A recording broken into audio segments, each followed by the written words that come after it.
بسم اللہ الرحمن الرحیم۔ السلام علیکم ناظرین، میں آپ کو بیسک پاکستانی لاز ان اردو کے اس چینل میں خوش آمدید کہتا ہوں اور امید کرتا ہوں کہ آپ سب اللہ تعالیٰ کے فضل و کرم سے خیر و عافیت سے ہوں گے اور اللہ تعالیٰ سے دعا کرتا ہوں کہ اللہ تعالیٰ آپ کو سدا خوش رکھے، آمین۔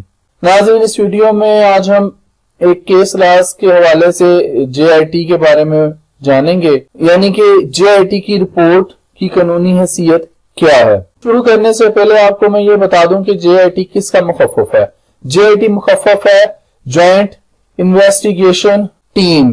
ناظرین، یہ اس لیے بنائی جاتی ہے کہ اس کا جو کیس یا جو کہ واقعہ ہو تو وہ سپیڈی چلے، سپیڈی یعنی کہ تیزی سے اس پہ عمل درآمد ہو سکے اور اس کے نتائج جلدی سے جلدی سامنے آ سکے۔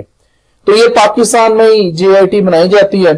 ناظرین، اب یہ کیس لاز کے حوالے سے سلسلے JIT رپورٹ JIT ممبران کی ایک رائے ہوتی ہے جسے عدالت ماننے کی پابند نہیں ہے۔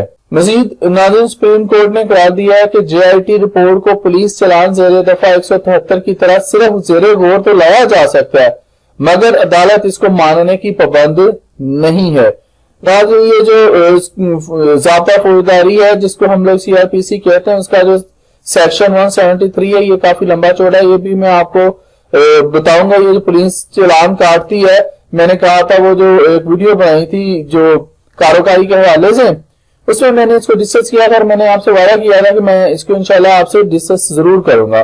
تو انشاءاللہ میں جلد ہی اس پہ ویڈیو بناؤں گا، اس کے جو جتنے سٹیپس ہوتے ہیں وہ سارے انشاءاللہ آپ کے ساتھ شیئر کروں گا۔ ناظرین، یہ جوائنٹ انویسٹیگیشن ٹیم جو بنائی جاتی ہے یہ صرف پاکستان میں ہی بنائی جا رہی ہے اور اس کے یہ جلدی سے جلدی نتائج آئیں۔ لیکن دیکھیں، پاناما کیس میاں صاحب کو ثابت کرنے کے لیے، میاں نواز شریف کے لیے، وہ وہاں پہ بنائی گئی JIT۔ اب یہ سانحہ ساہیوال ہو گیا، اتنا بڑا سانحہ ہو گیا، مذاکر ہوا، یہاں پر اتنا بڑا مذاکر ہوا اور وہاں پہ ٹیم بنا دی ایک JIT۔ ناظرین، یہاں پہ میں بات کرنا چاہوں گا، میں نہیں رکوں گا۔ FIR میں نے پڑھی، وہ جو پولیس والوں نے کاٹی، اس میں بہت ساری دفعات لگنا چاہیے تھی جو نہیں لگائی گئی اور پولیس والوں نے FIR کاٹی۔ جو بنی پھر ٹیم حکومت نے بنائی جو JIT، اس کا جو سربراہ بنا دیا پولیس والا بنا دیا، اس میں جو ممبران تھے پولیس والے تھے۔ اچھا، پھر اب اس کو مارنے والے، ان کو شہید کرنے والے بھی پولیس والے، تو وہ تو چھوڑیں، وہ ایک الگ مسئلہ ہے، لیکن اس سے حاصل کیا ہوا؟ کچھ بھی نہیں۔ ویسے اس کی کوئی اتنی حیثیت ہی نہیں ہے، یہ تو ایک رائے ہے ان کی۔ ناظرین، اب نکلا بھی کچھ نہیں ہے اس میں سے۔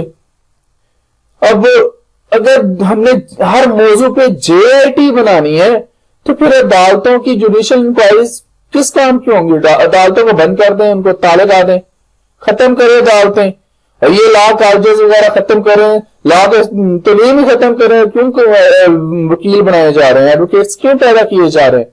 جب ہر معاملے میں JIT بنانی ہے، JIT کو سارے کام کروانے JIT سے کروانے، تو بھائی عدالتوں کو تالے لگاؤ، عدالتوں کو بند کرو۔ خیر ناظرین، چھوڑیں اس مسئلے کو، انشاءاللہ پھر بات کریں گے۔ میرا یہ بہت زیادہ دل کر رہا تھا اس پہ بات کرنے کو، لیکن وقت تھوڑا ویڈیو لمبی ہو جائے گی۔ چلتے ہیں انگلش میں اس کو جاننے کے لیے جو سپریم کورٹ کا فیصلہ ہے۔ Court of JIT was an opinion of the members of JIT could at the most be considered as a report under section 173 CRPC. Report under section 173 CRPC was inadmissible in evidence. Reliance is placed in PLD 2018 Supreme Court 178، یعنی کہ یہ supreme court کا فیصلہ تھا، PLD میں صفحہ number 178 پہ mention ہے۔ تو ناظرین، یہ وہی والا فیصلہ جس کی میں نے پہلی سلائیڈ پہ اردو بتا دی ہے۔ انشاءاللہ زندہ رہے تو ناظرین اگلی ویڈیوز میں ملیں گے۔ اجازت دیجیے، اللہ حافظ۔